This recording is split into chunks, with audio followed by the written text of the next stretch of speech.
T20 world કપમાં ભારત દ્વારા પાકિસ્તાન સામે વિજેતા બનતા જામનગરમાં ઉજવણી કરવામાં આવી।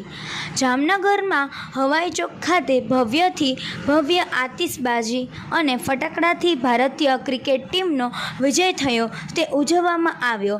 ત્યારે કોર્પોરેટર કેતન નાખવા, મનીષ કનખરા, બોર્ડ પ્રમુખ મુકેશ વસોયા, શહેર મંત્રી નિશાંત અગારા સહિતના મહાનુભાવો સાથે શહેરના નગરજનો મોટી સંખ્યામાં ઉપસ્થિત રહ્યા હતા।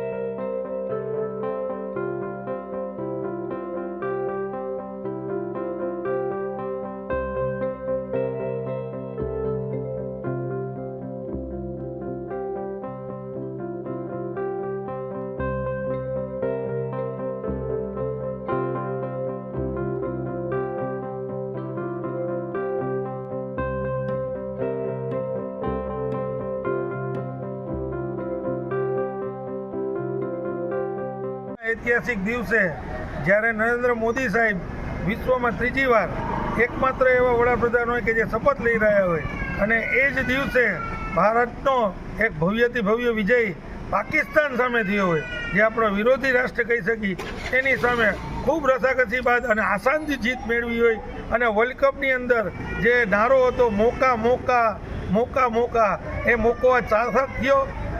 આજ સુધી ભારત સામે પાકિસ્તાન ક્યારેય જીતતું નથી અને એ આજે દેખાડી દીધું કે ભારત એ શું શક્તિ ધરાવે છે અને એ આ શક્તિને વધારવા આજે હવાઈ ચોકમાં બધા મિત્રો વર્તુળો સાથે અમે એકત્રિત થયા છીએ અને આતશબાજી કરી અને આ ઉજવણીનો ખૂબ આનંદ લીધો છે। અમારી સાથે અમારા વોર્ડના પ્રમુખ મુકેશભાઈ વસોયા છે, શહેરના મંત્રી નિશાંતભાઈ અગારા, યુવા મોરચાના મોહિતભાઈ અને લોકોની ખૂબ મોટી જનમેદની છે મારા મોટાભાઈ કહી શકું એવા શિક્ષણ સમિતિના ચેરમેન મનીષભાઈ કનકરા, જે આ ખૂબ સુંદર આયોજન કર્યું છે તે બદલ તે આયોજનને પણ ખૂબ ખૂબ અભિનંદન। વસ્તુ ભારત આજરોજ હિન્દુસ્તાનમાં સોનાનો સૂરજ ઉગ્યો છે।